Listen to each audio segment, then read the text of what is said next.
प्रिय देशवासियों, नमस्कार। हम सभी ने बीते दिनों में देश का सामर्थ्य और उसका संयम दोनों देखा है।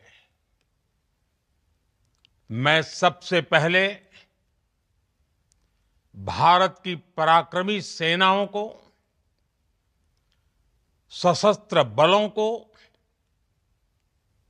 हमारी खुफिया एजेंसियों को,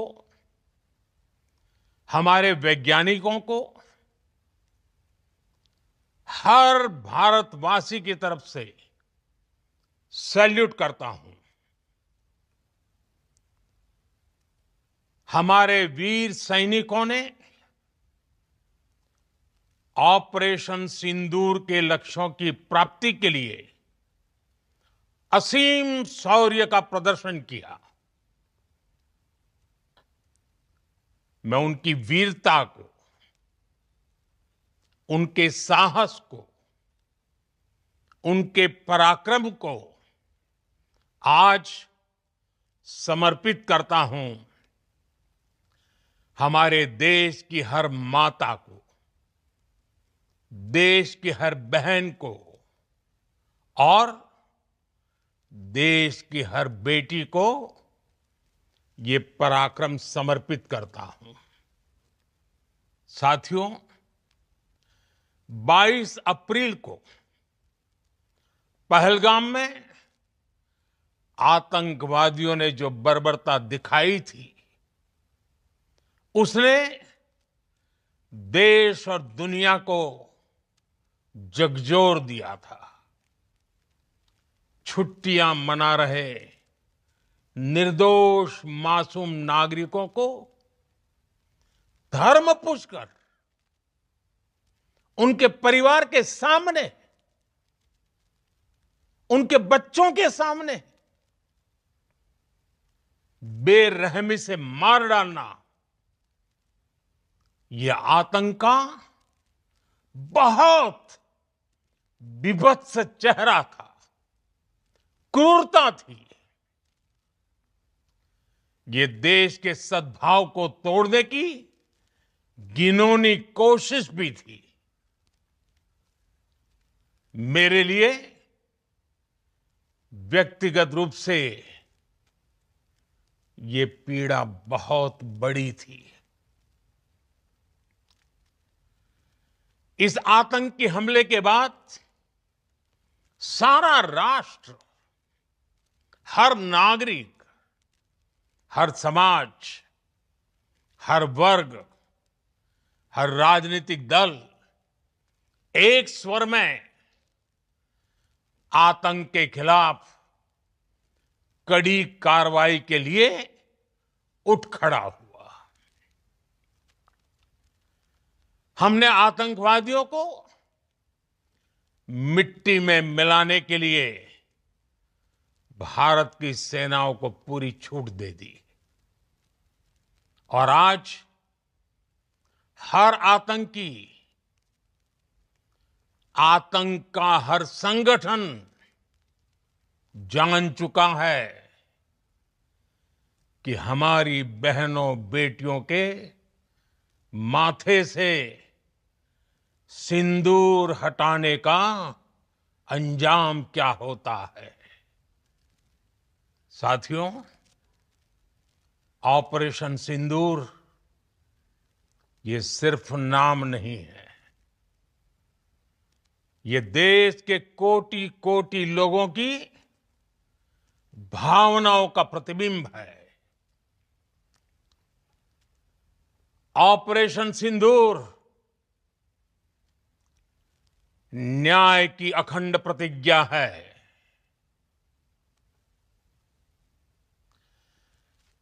6 मई की देर रात, 7 मई की सुबह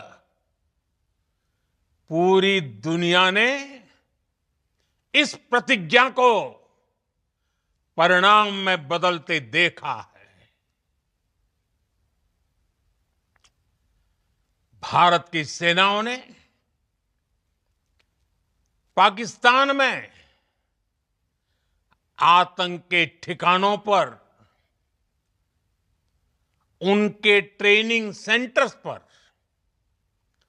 सटीक प्रहार किया। आतंकियों ने सपने में भी नहीं सोचा था कि भारत इतना बड़ा फैसला ले सकता है। लेकिन जब देश एकजुट होता है, नेशन फर्स्ट की भावना से भरा होता है, राष्ट्र सर्वोपरि होता है, तो फौलादी फैसले लिए जाते हैं, परिणाम लाकर दिखाए जाते हैं। जब पाकिस्तान में आतंक के अड्डों पर भारत की मिसाइलों ने हमला बोला, भारत के ड्रोन्स ने हमला बोला, तो आतंकी संगठनों की इमारतें नहीं, बल्कि उनका हौसला भी थर्रा गया। बहावलपुर और मुरिद के जैसे आतंकी ठिकाने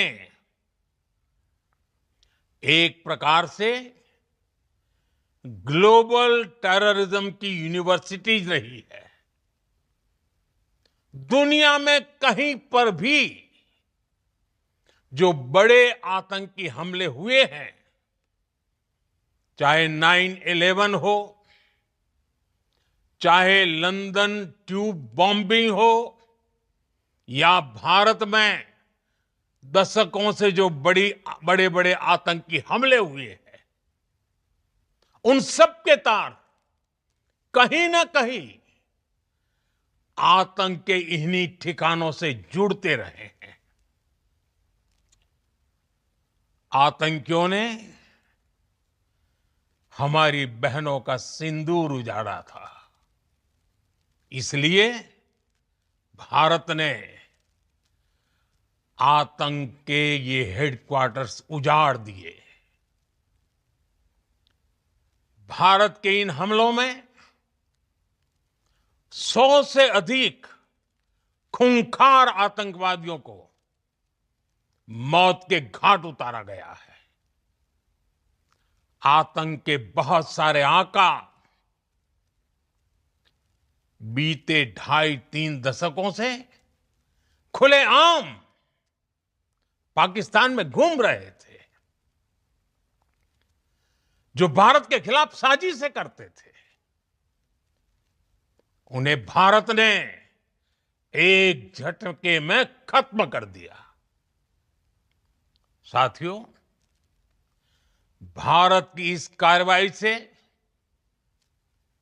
पाकिस्तान घोर निराशा में गिर गया था, हताशा में गिर गया था, बौखला गया था। और इसी बौखलाहट में उसने एक और दुस्साहस किया। आतंक पर भारत की कार्रवाई का साथ देने के बजाय पाकिस्तान ने भारत पर ही हमला करना शुरू कर दिया। पाकिस्तान ने हमारे स्कूलों, कॉलेजों को, गुरुद्वारों को, मंदिरों को, सामान्य नागरिकों के घरों को निशाना बनाया। पाकिस्तान ने हमारे सैन्य ठिकानों को निशाना बनाया। लेकिन इसमें भी पाकिस्तान खुद बेनकाब हो गया। दुनिया ने देखा कि कैसे पाकिस्तान के ड्रोन्स, पाकिस्तान की मिसाइलें भारत के सामने तिनके की तरह बिखर गई। भारत के सशक्त एयर डिफेंस सिस्टम ने उन्हें आसमान में ही नष्ट कर दिया। पाकिस्तान की तैयारी सीमा पर वार की थी, लेकिन भारत ने पाकिस्तान के सीने पर वार कर दिया। भारत के ड्रोन्स, भारत की मिसाइलों ने सटीकता के साथ हमला किया। पाकिस्तानी वायुसेना के उन एयरबेस को नुकसान पहुंचाया, जिस पर पाकिस्तान को बहुत घमंड था। भारत ने पहले 3 दिनों में ही पाकिस्तान को इतना तबाह कर दिया जिसका उसे अंदाजा भी नहीं था। इसलिए भारत की आक्रामक कार्रवाई के बाद पाकिस्तान बचने के रास्ते खोजने लगा। पाकिस्तान दुनिया भर में तनाव कम करने के लिए गुहार लगा रहा था और बुरी तरह पीटने के बाद इसी मजबूरी में 10 मई की दोपहर को पाकिस्तानी सेना ने हमारे डीजीएमओ को संपर्क किया। तब तक हम आतंकवाद के इंफ्रास्ट्रक्चर को बड़े पैमाने पर तबाह कर चुके थे। आतंकियों को मौत के घाट उतार दिया गया था। पाकिस्तान के सीने में बसाए गए आतंक के अड्डों को हमने खंडहर बना दिया था। इसलिए जब पाकिस्तान की तरफ से गुहार लगाई गई, पाकिस्तान की तरफ से जब ये कहा गया कि उसकी ओर से आगे कोई आतंकी गतिविधि और सैन्य दुस्साहस नहीं दिखाया जाएगा, तो भारत ने भी उस पर विचार किया। और मैं फिर दोहरा रहा हूं, हमने पाकिस्तान के आतंकी और सैन्य ठिकानों पर अपनी जवाबी कार्रवाई को अभी सिर्फ स्थगित किया है। आने वाले दिनों में हम पाकिस्तान के हर कदम को इस कसौटी पर मापेंगे कि वो क्या रवैया अपनाता है। साथियों, भारत की तीनों सेनाएं, हमारी एयरफोर्स, हमारी आर्मी और हमारी नेवी, हमारी border security force BSF, Bharat के अर्धसैनिक बल लगातार अलर्ट पर है। सर्जिकल स्ट्राइक और एयर स्ट्राइक के बाद अब ऑपरेशन सिंदूर आतंक के खिलाफ भारत की नीति है।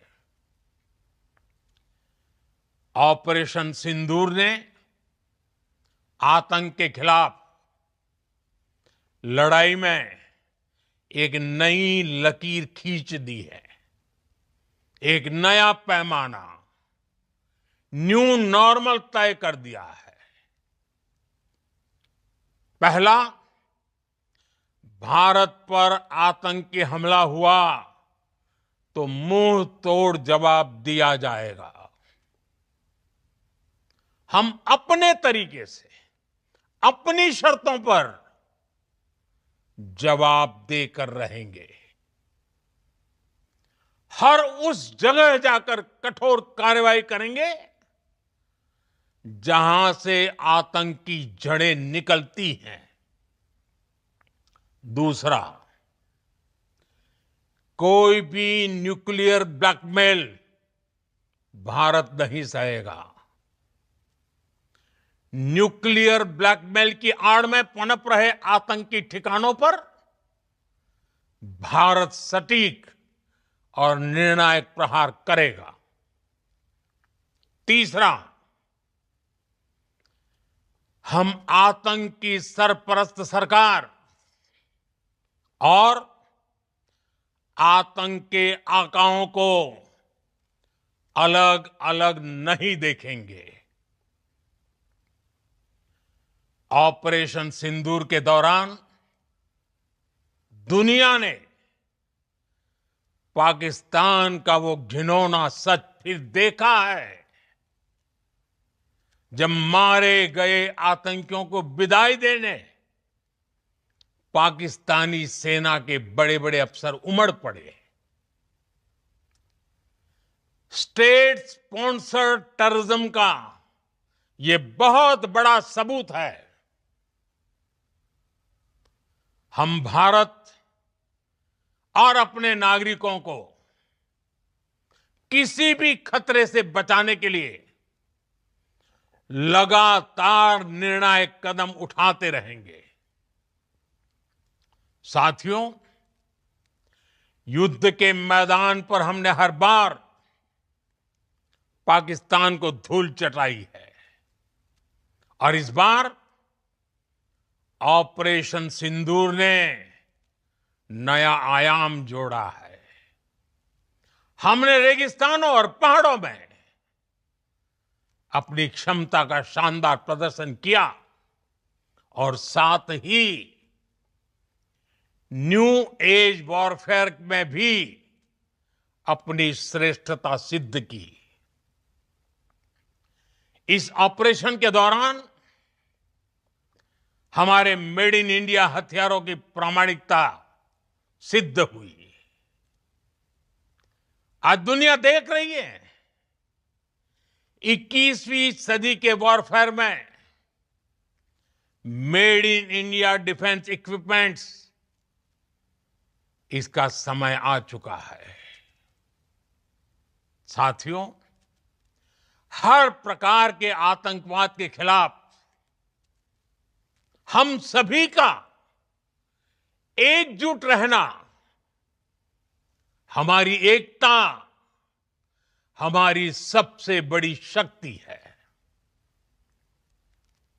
निश्चित तौर पर ये युग युद्ध का नहीं है, लेकिन ये युग आतंकवाद का भी नहीं है। टेररिज्म के खिलाफ जीरो टॉलरेंस, ये एक बेहतर दुनिया की गारंटी है। साथियों, पाकिस्तानी फौज, पाकिस्तान की सरकार जिस तरह आतंकवाद को खाद पानी दे रहे हैं, वो एक दिन पाकिस्तान को ही समाप्त कर देगा। पाकिस्तान को अगर बचना है तो उसे अपने टेरर इंफ्रास्ट्रक्चर का सफाया करना ही होगा। इसके अलावा शांति का कोई रास्ता नहीं है। भारत का मत एकदम स्पष्ट है। टेरर और टॉक एक साथ नहीं हो सकते। टेरर और ट्रेड एक साथ नहीं चल सकते और पानी और खून भी एक साथ नहीं बह सकता। मैं आज विश्व समुदाय को भी कहूंगा, हमारी घोषित नीति रही है अगर पाकिस्तान से बात होगी तो टेररिज्म पर ही होगी। अगर पाकिस्तान से बात होगी तो पाक ऑक्युपाइड कश्मीर पीओके उस पर ही होगी। प्रिय देशवासियों, आज बुद्ध पूर्णिमा है। भगवान बुद्ध ने हमें शांति का रास्ता दिखाया है। शांति का मार्ग भी शक्ति से होकर जाता है। मानवता शांति और समृद्धि की तरफ बढ़े, हर भारतीय शांति से जी सके, विकसित भारत के सपने को पूरा कर सके, इसके लिए भारत का शक्तिशाली होना बहुत जरूरी है। और आवश्यकता पड़ने पर इस शक्ति का इस्तेमाल भी जरूरी है। और पिछले कुछ दिनों में भारत ने यही किया है। मैं एक बार फिर भारत की सेना और सशस्त्र बलों को सैल्यूट करता हूं। हम भारतवासी के हौसले, हर भारतवासी का एकजुटता का शपथ, संकल्प, मैं उसे नमन करता हूं। बहुत बहुत धन्यवाद। भारत माता की जय। भारत माता की जय। भारत माता की जय।